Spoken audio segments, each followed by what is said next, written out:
지금부터 2024 헌납 8 대통령 윤석열 탄핵 사건에 대한 선고를 시작하겠습니다. 먼저 적법 요건에 관하여 살펴보겠습니다. 이 사건 계엄 선포가 사법심사의 대상이 되는지에 관하여 보겠습니다. 고위공직자의 헌법 및 법률 위반으로부터 헌법 질서를 수호하고자 하는 탄핵 심판의 취지를 고려하면 이 사건 계엄 선포가 고도의 정치적 결단을 요하는 행위라 하더라도 그 헌법 및 법률 위반 여부를 심사할 수 있습니다. 국회 법사의 조사 없이 이 사건 탄핵 소추안을 의결한 점에 대하여 보겠습니다. 헌법은 국회의 소추 절차를 입법에 맡기고 있고 국회법은 법사위 조사 여부를 국회의 재량으로 규정하고 있습니다. 따라서 법사위의 조사가 없었다고 하여 탄핵 소추 의결이 부적법하다고 볼 수 없습니다. 이 사건 탄핵 소추안의 의결이 일사부재의 원칙에 위반되는지 여부에 대해서 보겠습니다. 국회법은 부결된 안건을 같은 회기 중에 다시 발의할 수 없도록 규정하고 있습니다. 피청구인에 대한 1차 탄핵 소추안이 제418회 정기회 회기에 투표 불성립되었지만 이 사건 탄핵 소추안은 제419회 임시회 회기 중에 발의되었으므로 일사부재의 원칙에 위반되지 않습니다. 한편 이에 대해서는 다른 회기에도 탄핵 소추안의 발의 횟수를 제한하는 입법이 필요하다는 재판관 정형식의 보충 의견이 있습니다. 이 사건 계엄이 단시간 안에 해제되었고 이로 인한 피해가 발생하지 않았으므로 보호 이익이 험결되었는지 여부에 대해서 보겠습니다. 이 사건 계엄이 해제되었다고 하더라도 이 사건 계엄으로 인하여 이 사건 탄핵 사유는 이미 발생하였으므로 심판의 이익이 부정된다고 볼 수 없습니다. 소추 의결서에서 내란죄 등 형법 위반 행위로 구성하였던 것을 탄핵 심판 청구 이후에 헌법 위반 행위로 포섭하여 주장한 점에 대하여 보겠습니다. 기본적 사실관계는 동일하게 유지하면서 적용 법조문을 철회, 변경하는 것은 소추 사유의 철회, 변경에 해당하지 않으므로 특별한 절차를 거치지 않더라도 허용됩니다. 피청구인은 소추 사유에 내란죄 관련 부분이 없었다면 의결 정족수를 충족하지 못하였을 것이라고 주장하지만 이는 가정적 주장에 불과하며 객관적으로 뒷받침할 만한 근거도 없습니다. 대통령의 지위를 탈취하기 위하여 탄핵 소추권을 남용하였다는 주장에 대하여 보겠습니다. 이 사건 탄핵 소추안의 의결 과정이 적법하고 피소추자의 헌법 또는 법률 위반이 일정 수준 이상 소명되었으므로 탄핵 소추권이 남용되었다고 볼 수 없습니다. 그렇다면 이 사건 탄핵 심판 청구는 적법합니다. 한편 증거법칙과 관련하여 탄핵 심판 절차에서 형사소송법상 전문 법칙을 완화하여 적용할 수 있다는 재판관 이미선, 김형두의 보충 의견과 탄핵 심판 절차에서 앞으로는 전문 법칙을 보다 엄격하게 적용할 필요가 있다는 재판관 김복형, 조한창의 보충 의견이 있습니다. 다음으로 피청구인이 직무집행에 있어 헌법이나 법률을 위반하였는지 피청구인의 법 위반 행위가 피청구인을 파면할 만큼 중대한 것인지에 관하여 살펴보겠습니다. 우선 소추 사유별로 살펴보겠습니다. 1. 이 사건 계엄 선포에 관하여 보겠습니다. 헌법 및 계엄법에 따르면 비상계엄 선포의 실체적 요건 중 하나는 전시, 사변 또는 이에 준하는 국가 비상사태로 저가 교전 상태에 있거나 사회 질서가 극도로 교란되어 행정 및 사법 기능의 수행이 현저히 곤란한 상황이 현실적으로 발생하여야 한다는 것입니다. 피청구인은 야당이 다수 의석을 차지한 국회의 이례적인 탄핵소추 추진, 일방적인 입법권 행사 및 예산 삭감 시도 등의 전횡으로 인하여 위와 같은 중대한 위기사항이 발생하였다고 주장합니다. 피청구인의 취임 후 이 사건 계엄 선포 전까지 국회는 행안부 장관, 검사, 방통위위원장, 감사원장 등에 대하여 총 22건의 탄핵소추안을 발의하였습니다. 이는 국회가 탄핵소추 사유의 위헌위법성에 대해 숙고하지 않은 채 법 위반의 의혹에만 근거하여 탄핵심판 제도를 정부에 대한 정치적 압박 수단으로 이용하였다는 우려를 낳았습니다. 그러나 이 사건 계엄 선포 당시에는 검사 1인 및 방통위위원장에 대한 탄핵심판 절차만이 진행 중이었습니다. 피청구인이 야당이 일방적으로 통과시켜 문제가 있다고 주장하는 법률안들은 피청구인이 제의를 요구하거나 공포를 보류하여 그 효력이 발생되지 않은 상태였습니다. 2025년도 예산안은 2024년 예산을 집행하고 있었던 이 사건 계엄 선포 당시 상황에 어떠한 영향을 미칠 수 없고 위 예산안에 대하여 국회 예결특위의 의결이 있었을 뿐 본회의의 의결이 있었던 것도 아닙니다. 따라서 국회의 탄핵소추, 입법, 예산안 심의 등의 권한 행사가 이 사건 계엄 선포 당시 중대한 위기 상황을 현실적으로 발생시켰다고 볼 수 없습니다. 국회의 권한 행사가 위법, 부당하더라도 헌법재판소의 탄핵 심판, 피청구인의 법률안 제의 요구 등 평상시 권력 행사 방법으로 대처할 수 있으므로 국가 긴급권의 행사를 정당화할 수 없습니다. 피청구인은 부정선거 의혹을 해소하기 위하여 이 사건 계엄을 선포하였다고도 주장합니다.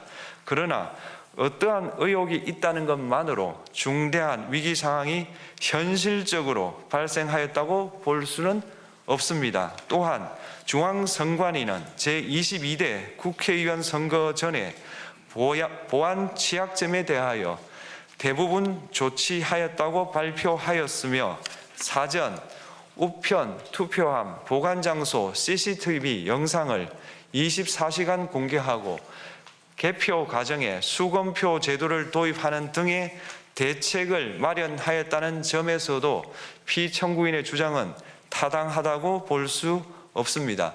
결국 피청구인이 주장하는 사정을 모두 고려하더라도 피청구인의 판단을 객관적으로 정당화할 수 있을 정도의 위기 상황이 이 사건 계엄 선포 당시 존재하였다고 볼 수 없습니다. 헌법과 계엄법은 비상계엄 선포의 실체적 요건으로 병력으로서 군사상의 필요에 응하거나 공공의 안녕 질서를 유지할 필요와 목적이 있을 것을 요구하고 있습니다. 그런데 피청구인이 주장하는 국회의 권한 행사로 인한 국정마비 상태나 부정선거 의혹은 정치적, 제도적, 사법적 수단을 통하여 해결하여야 할 문제이지 병력을 동원하여 해결할 수 있는 것이 아닙니다.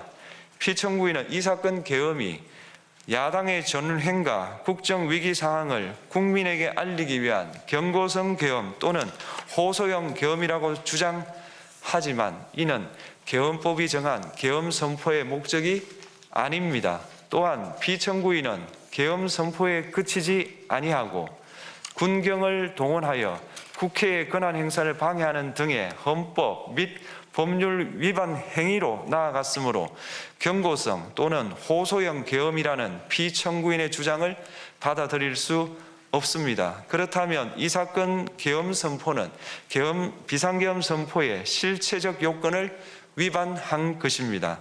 다음으로 이 사건 계엄 선포가 절차적 요건을 준수하였는지에 관하여 보겠습니다. 계엄 선포 및 계엄 사령관 임명은 국무회의의 심의를 거쳐야 합니다. 피청구인이 이 사건 계엄을 선포하기 직전에 국무총리 및 9명의 국무위원에게 계엄 선포의 취지를 간략히 설명한 사실은 인정됩니다.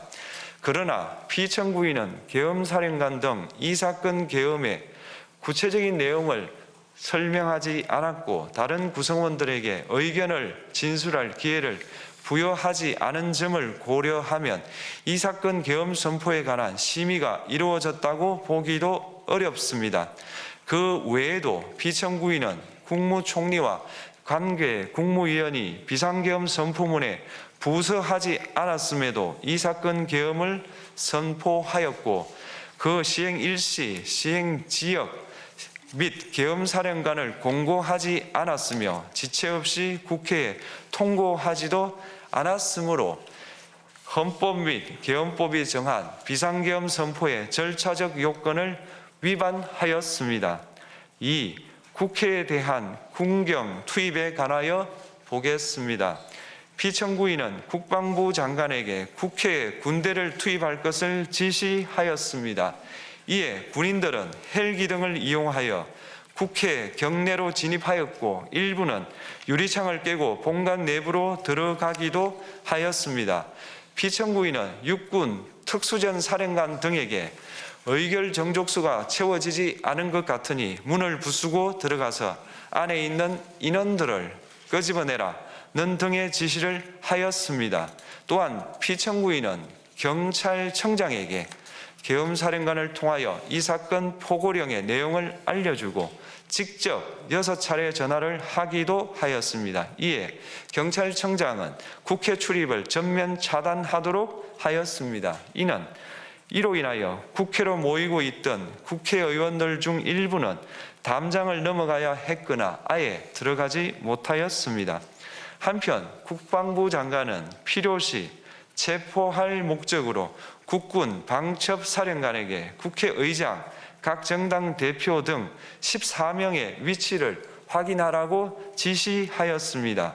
피청구인은 국가정보원 1차장에게 전화하여 국군 방첩사령부를 지원하라고 하였고 국군 방첩사령관은 국가정보원 1차장에게 위 사람들에 대한 위치 확인을 요청하였습니다. 이와 같이 피청구인은 군경을 투입하여 국회의원의 국회 출입을 통제하는 한편 이들을 끌어내라고 지시함으로써 국회의 권한 행사를 방해하였으므로 국회에 계엄 해제 요구권을 부여한 헌법 조항을 위반하였고 국회의원의 심의 표결권, 불체포 특권을 침해하였습니다. 또한 각 정당의 대표 등에 대한 위치 확인 시도에 관여함으로써 정당 활동의 자유를 침해하였습니다.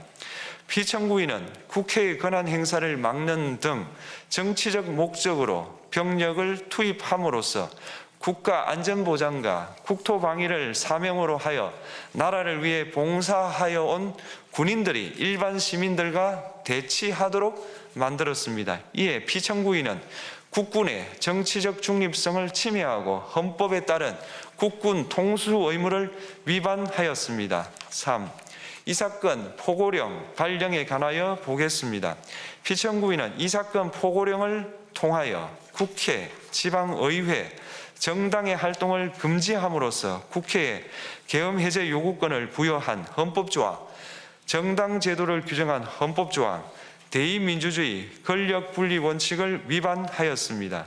비상계엄 하에서 기본권을 제한하기 위한 요건을 정한 헌법 및 계엄법 조항, 영장주의를 위반하여 국민의 정치적 기본권, 단체 행동권, 직업의 자유를 침해하였습니다. 4. 중앙선관위에 대한 압수수색에 관하여 보겠습니다. 피청구인은 국방부 장관에게 병력을 동원하여 선관위의 전산 시스템을 점검하라고 지시하였습니다. 이에 따라 중앙선관위 청사에 투입된 병력은 출입 통제를 하면서 당직자들의 휴대전화를 압수하고 전산 시스템을 촬영하였습니다. 이는 선관위에 대하여 영장 없이 압수수색을 하도록 하여 영장주의를 위반한 것이자 선관위의 독립성을 침해한 것입니다. 5. 법조인에 대한 위치 확인 시도에 관하여 보겠습니다. 앞서 말씀드린 바와 같이 피청구인은 필요시 체포할 목적으로 행해진 위치 확인 시도에 관여하였는데 그 대상에는 퇴임한 지 얼마 되지 않은 전 대법원장 및 전 대법관도 포함되어 있었습니다. 이는 현직 법관들로 하여금 언제든지 행정부에 의한 체포 대상이 될 수 있다는 압력을 받게 함으로 사법권의 독립을 침해한 것입니다. 지금까지 살펴본 피청구인의 법 위반 행위가 피청구인을 파면할 만큼 중대한 것인지 관하여 보겠습니다. 피청구인은 국회와의 대립사항을 타개할 목적으로 이 사건 계엄을 선포한 후 군경을 투입시켜 국회의 헌법상 권한 행사를 방해함으로써 국민 주권주의 및 민주주의를 부정하고 병력을 투입시켜 중앙선관위를 압수수색하도록 하는 등 헌법이 정한 통치구조를 무시하였으며 이 사건 포고령을 발령함으로써 국민의 기본권을 광범위하게 침해하였습니다. 이러한 행위는 법치국가 원리와 민주국가 원리의 기본 원칙들을 위반한 것으로 그 자체로 헌법 질서를 침해하고 민주공화정의 안정성에 심각한 위해를 끼쳤습니다. 한편 국회가 신속하게 비상계엄 해제 요구를 결의할 수 있었던 것은 시민들의 저항과 군경의 소극적인 임무 수행 덕분이었으므로 이는 피청구인의 법 위반에 대한 중대성 판단에 영향을 미치지 않습니다. 대통령의 권한은 어디까지나 헌법에 의하여 부여받은 것입니다. 피청구인은 가장 신중히 행사되어야 할 권한인 국가 긴급권을 헌법에서 정한 한계를 벗어나 행사하여 대통령으로서의 권한 행사에 대한 불신을 초래하였습니다. 피청구인이 취임한 이래 야당이 주도하고 이례적으로 많은 탄핵 소추로 인하여 여러 고위공직자의 권한 행사가 탄핵 심판 중 정지되었습니다. 2025년도 예산안에 관하여 헌정사상 최초로 국회 예산결산특별위원회에서 정액 없이 감액에 대해서만 야당 단독으로 의결하였습니다.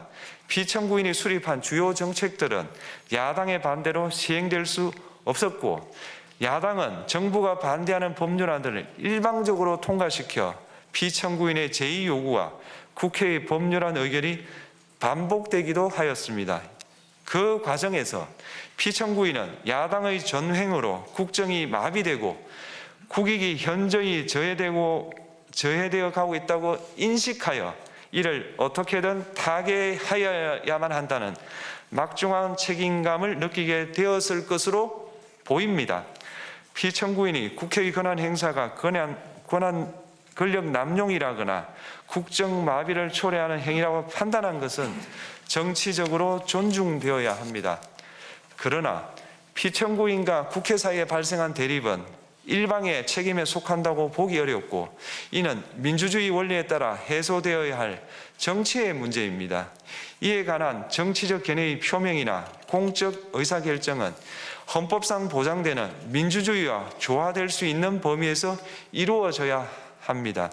국회는 소수 의견을 존중하고 정부와의 관계에서 관용 그리고 자제를 전제로 대화와 타협을 통하여 결론을 도출하도록 노력하였어야 합니다.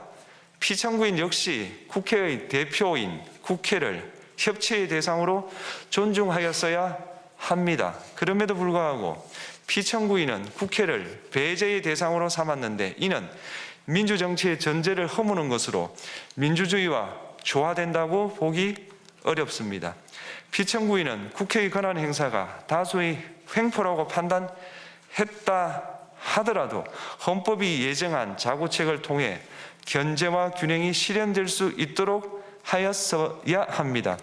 피청구인은 취임한 때로부터 약 2년 후에 치러진 국회의원 선거에서 피청구인이 국정을 주도하도록 국민을 설득할 기회가 있었습니다. 그 결과가 피청구인의 의도에 부합하지 않더라도 야당을 지지한 국민의 의사를 배제하려는 시도를 하여서는 안 되었습니다. 그럼에도 불구하고 피청구인은 헌법과 법률을 위반하여 이 사건 계엄을 선포함으로써 국가 긴급권 남용의 역사를 재현하여 국민을 충격에 빠뜨리고 사회, 경제, 정치, 외교 전 분야의 혼란을 야기하였습니다.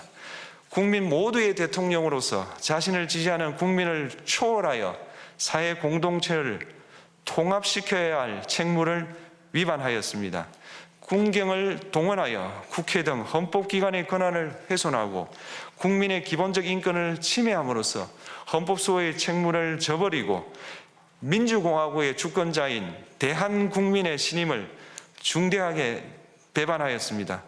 결국 피청구인의 위법 행위는 국민의 신임을 배반한 것으로 헌법소의 관점에서 용납될 수 없는 중대한 법 위반 행위에 해당합니다.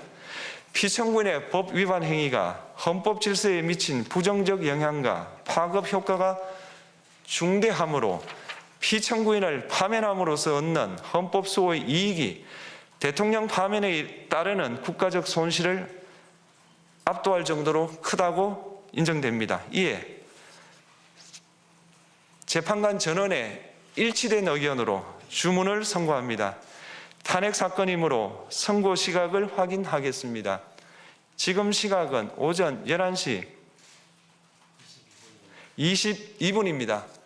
주문, 피청구인 대통령 윤석열을 파면한다. 마치겠습니다. 헌법재판소가